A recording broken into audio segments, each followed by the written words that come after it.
7 years ago, a student came to me and asked me to invest in his company.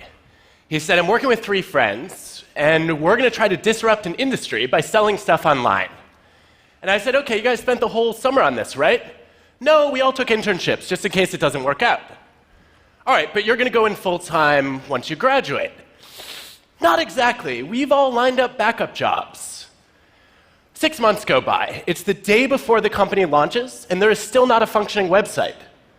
You guys realize the entire company is a website. That's literally all it is. So I obviously declined to invest. And they ended up naming the company Warby Parker. They sell glasses online. They were recently recognized as the world's most innovative company and valued at over $1 billion. And now, my wife handles our investments. Why was I so wrong? To find out, I've been studying people that I come to call originals. Originals are nonconformists, people who not only have new ideas, but take action to champion them. They're people who stand out and speak up. Originals drive creativity and change in the world. They're the people you want to bet on, and they look nothing like I expected. I want to show you today 3 things I've learned about recognizing originals and becoming a little bit more like them. So, the first reason that I passed on Warby Parker was they were really slow getting off the ground. Now, you are all intimately familiar with the mind of a procrastinator. Well, I have a confession for you. I'm the opposite. I'm a precrastinator. Yes, that's an actual term. You know that panic you feel a few hours before a big deadline when you haven't done anything yet? I just feel that a few months ahead of time. So this started early. When I was a kid, I took Nintendo games very seriously. I would wake up at 5 a.m., start playing, and not stop until I had mastered them. Eventually, it got so out of hand that a local newspaper came and did a story on the dark side of Nintendo, starring me.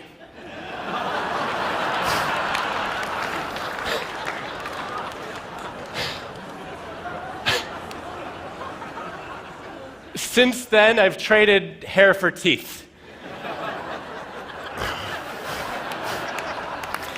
But this served me well in college, because I finished my senior thesis 4 months before the deadline. And I was proud of that. Until a few years ago, I had a student named Jihei who came to me and said, I have my most creative ideas when I'm procrastinating. And I was like, that's cute. Where are the 4 papers you owe me? No, she was one of our most creative students, and as an organizational psychologist, this is the kind of idea that I test. So I challenged her to get some data. She goes into a bunch of companies. She has people to fill out surveys about how often they procrastinate. Then she gets their bosses to rate how creative and innovative they are.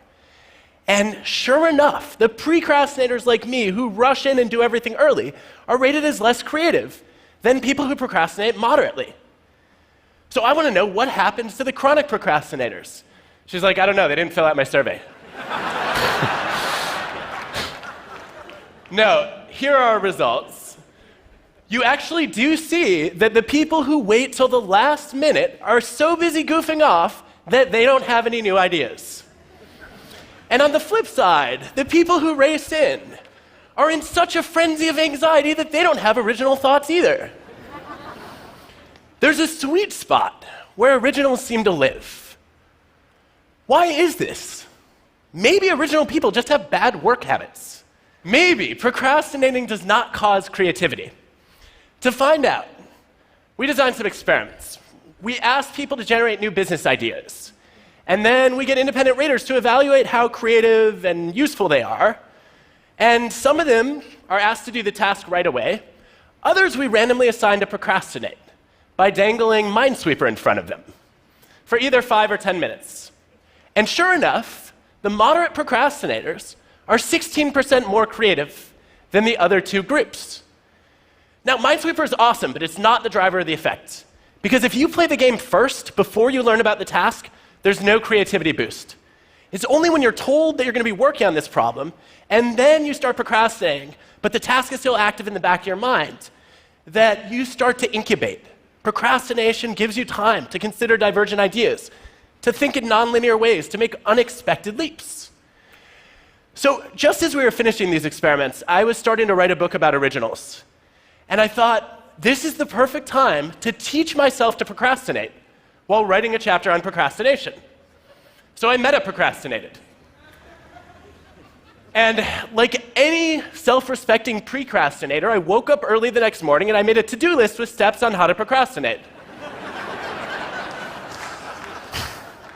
And then I worked diligently toward my goal of not making progress toward my goal. I started writing the procrastination chapter, and one day I was halfway through. I literally put it away in mid-sentence for months. It was agony. But when I came back to it, I had all sorts of new ideas. As Aaron Sorkin put it, you call it procrastinating, I call it thinking. And along the way, I discovered that a lot of great originals in history were procrastinators. Take Leonardo da Vinci. He toiled on and off for 16 years on the Mona Lisa. He felt like a failure. He wrote as much in his journal. But some of the diversions he took in optics transformed the way that he modeled light and made him into a much better painter. What about Martin Luther King Jr.? The night before the biggest speech of his life, the March on Washington, he was up past 3 a.m. rewriting it. He's sitting in the audience waiting for his turn to go on stage, and he is still scribbling notes and crossing out lines. When he gets on stage, 11 minutes in, he leaves his prepared remarks to utter 4 words that changed the course of history. I have a dream. That was not in the script. By delaying the task of finalizing the speech until the very last minute, he left himself open to the widest range of possible ideas. And because the text wasn't set in stone, he had freedom to improvise. Procrastinating is a vice when it comes to productivity, but it can be a virtue for creativity. What you see with a lot of great originals is that they are quick to start, but they're slow to finish. And this is what I missed with Warby Parker. When they were dragging their heels for 6 months, I looked at them and said, you know, a lot of other companies are starting to sell glasses online. They missed the first mover advantage. But what I didn't realize was they were spending all that time trying to figure out how to get people to be comfortable ordering glasses online. And it turns out the first mover advantage is mostly a myth. Look at a classic study of over 50 product categories, comparing the first movers who created the market with the improvers who introduced something different and better. What you see is that the first movers had a failure rate of 47%, compared with only 8% for the improvers. Look at Facebook, waiting to build a social network until after MySpace and Friendster. Look at Google, waiting for years after Alta Vista and Yahoo. It's much easier to improve on somebody else's idea than it is to create something new from scratch. So the lesson I learned is that to be original, you don't have to be first. You just have to be different and better. But that wasn't the only reason I passed on Warby Parker. They were also full of doubts. They had backup plans lined up, and that made me doubt that they had the courage to be original. Because I expected that originals would look something like this. Now, on the surface, a lot of original people look confident, but behind the scenes, they feel the same fear and doubt that the rest of us do. They just manage it differently. Let me show you. This is a depiction of how the creative process works for most of us.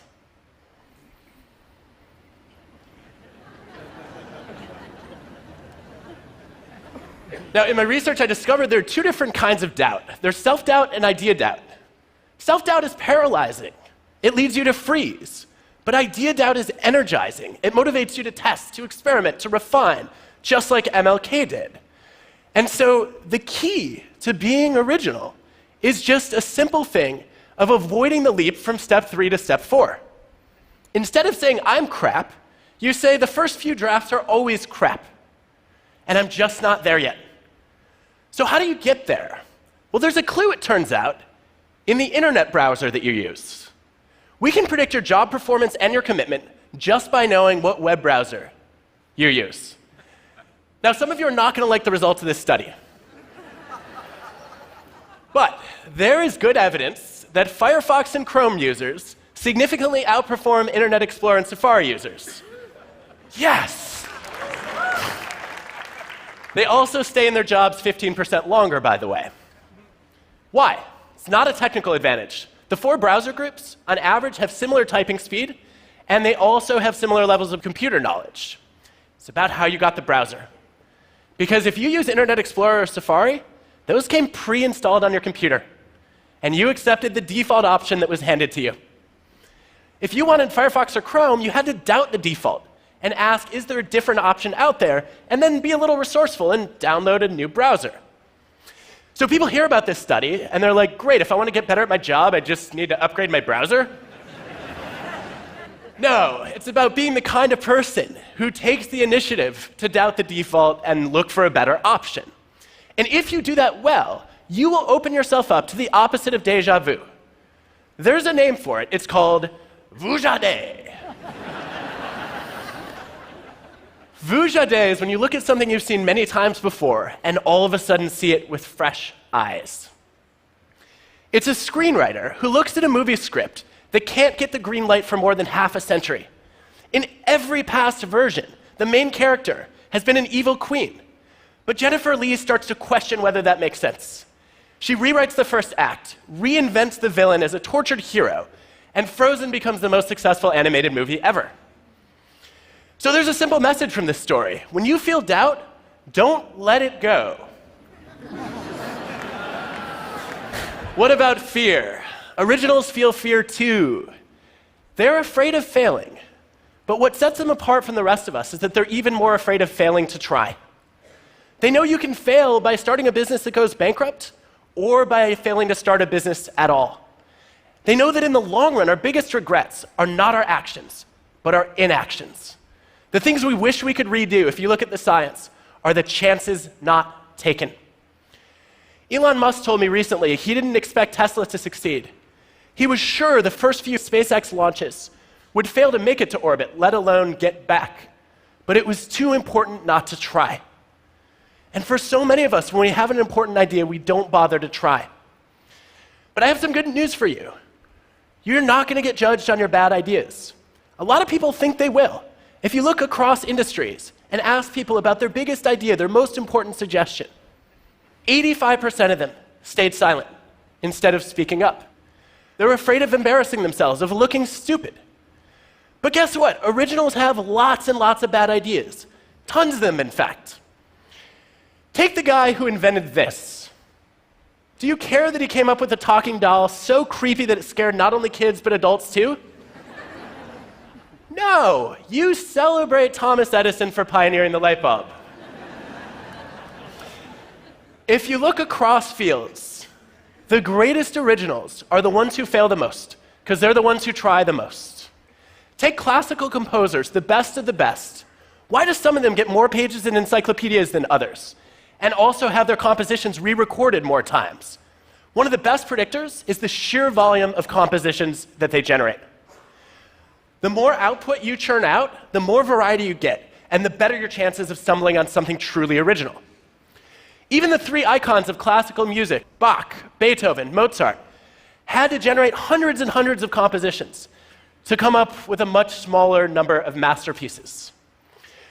Now, you may be wondering, how did this guy become great without doing a whole lot? I don't know how Wagner pulled that off. But for most of us, if we want to be more original, we have to generate more ideas. The Warby Parker founders, when they were trying to name their company, they needed something sophisticated, unique, with no negative associations to build a retail brand. And they tested over 2,000 possibilities before they finally put together Warby and Parker. So if you put all this together, what you see is that originals are not that different from the rest of us. They feel fear and doubt. They procrastinate. They have bad ideas. And sometimes it's not in spite of those qualities, but because of them, that they succeed. So when you see those things, don't make the same mistake I did. Don't write them off. And when that's you, don't count yourself out either. Know that being quick to start but slow to finish can boost your creativity. That you can motivate yourself by doubting your ideas and embracing the fear of failing to try. And that you need a lot of bad ideas in order to get a few good ones. Look, being original is not easy, But I have no doubt about this. It's the best way to improve the world around us. Thank you.